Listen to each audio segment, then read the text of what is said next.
اس گائے کا ذکر قرآن پاک میں بھی ہے۔ سورہ بقرہ کی آیات کے مفہوم کے مطابق قرآن پاک نے اس کا رنگ لال نہیں بتایا ہے۔ مقدس سرزمین میں جنگ کا حقیقی مرکز غزہ کی پٹی نہیں ہے۔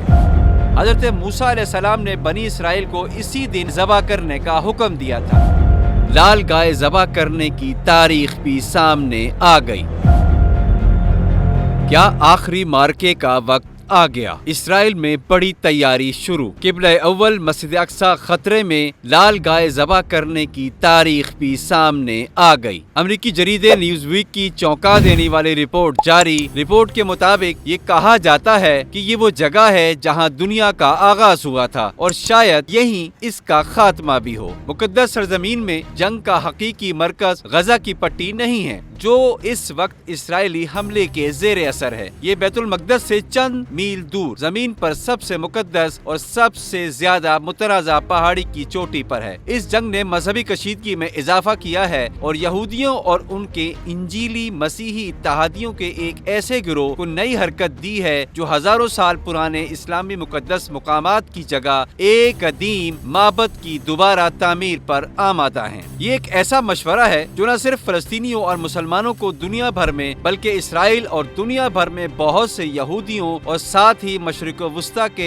امن سازوں کو بھی خوف زدہ کر دیتا ہے۔ نیوز ویک کے مطابق تیسرا معبد بنانے کی حامی دن رات اس وقت اس دن کی تیاری کر رہے ہیں جب معبد کی دوبارہ تعمیر کی جا سکے گی۔ یہ تیاری مکمل ہے، جس میں قربانی کی طہارت کی رسومات کے لیے ٹیکساس سے منگوائی گئی ربی کی طرف سے منظور شدہ سرخ گائیں بھی شامل ہیں۔ ان کے بائبل کی تفصیل کے مطابق معبد کا نقشہ بھی تیار کر لیا گیا ہے۔ معبد میں منصوبہ بندی کی جانے والی تقاریب کے لیے بائبل کی وضاحت کے مطابق خصوصی لباس بھی بنوائے گئے ہیں اور تمام ضروری برتن بھی جمع کر لیے گئے ہیں۔ اس تحریک کے حامیوں کا خیال ہے کہ معبد کی تعمیر بائبل کے مطابق لڑائی کے بجائے امن لائے گی۔ دوسری طرف مسیح حامیوں کا خیال ہے کہ یہ حضرت عیسیٰ علیہ السلام کی دوسری آمد اور مسیح دجال کے ساتھ آخری قیامت خیز جنگ کی طرف ایک اہم قدم ہوگا۔ ایک رپورٹ کے مطابق امریکہ سے لائی گئی لال گایوں کو مغربی کنارے کی غیر قانونی یہودی آبادی شیلو میں ایک خفیہ مقام پر رکھا گیا ہے۔ ان کو ذبح کر کے ان کا گوشت جلا کر اور اس کے راکھ کو پانی میں گھول کر یہودیوں پر چھڑکاؤ کیا جائے گا، جس سے وہ پاک ہو جائیں گے۔ پھر وہ آزادی سے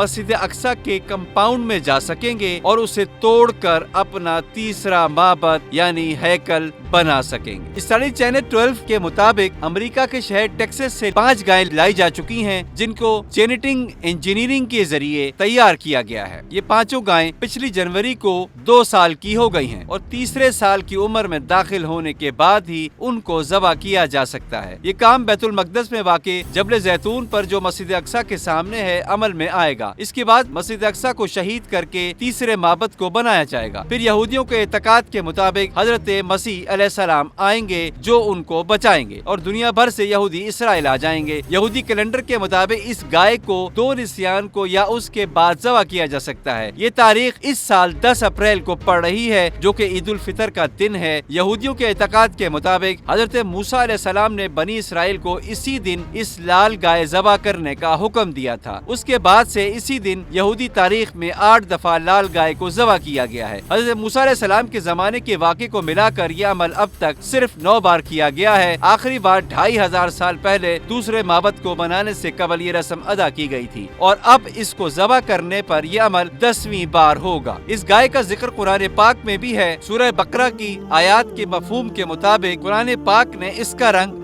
لال نہیں بتایا ہے۔ حضرت موسیٰ علیہ السلام کے زمانے میں کسی یہودی نے ایک دوسرے یہودی کو قتل کر دیا تھا لیکن کوئی اس کا اعتراف نہیں کر رہا تھا۔ اس کے بعد بنی اسرائیل کو حکم دیا گیا کہ وہ ایک گائے ذبح کریں۔ انہوں نے بہت حجت کے بعد ایک گائے ذبح کی۔ پھر اس گائے کی گوشت کے لوتھڑے سے مقتول یہودی کو مارا گیا جس سے وہ زندہ ہو گیا اور اس نے بتا دیا کہ کس نے اس کو قتل کیا تھا۔ قرآن پاک میں اس گائے کا رنگ کھلتا ہوا پیلا بتایا گیا ہے۔ ایک رپورٹ کے مطابق اس کام کو انجام دینے کے لیے بیت المقدس میں ٹیمپل انسٹیٹیوٹ بنایا گیا ہے۔ کچھ عرصے قبل اسرائیلی اخبارات میں اس کام کے لیے والنٹیئرز کے لیے اعلان شائع ہوا ہے۔ اس نظریے کو ماننے والوں کے نزدیک غزہ کی جنگ اور تیسرے معبد کی تعمیر کے درمیان ایک تعلق ہے۔ یہ معبد مسجد اقصی کی جگہ بنے گا۔ یہودی روایت کے مطابق وہ مقام جو موریا پہاڑ کے نام سے جانا جاتا ہے، وہاں دنیا تخلیق ہوئی تھی۔ یہ وہ جگہ تھی جہاں حضرت ابراہیم علیہ السلام نے اپنے بیٹے حضرت اسماعیل علیہ السلام کو قربانی کے لیے پیش کیا تھا۔ یہودیوں اور عیسائیوں کے لیے وہ بیٹا اسحاق علیہ السلام تھے، جبکہ مسلمانوں کے عقیدے کے مطابق وہ حضرت اسماعیل علیہ السلام تھے۔ یہ وہ جگہ تھی جہاں سلمان علیہ السلام نے پہلا معبد تعمیر کیا تھا، جسے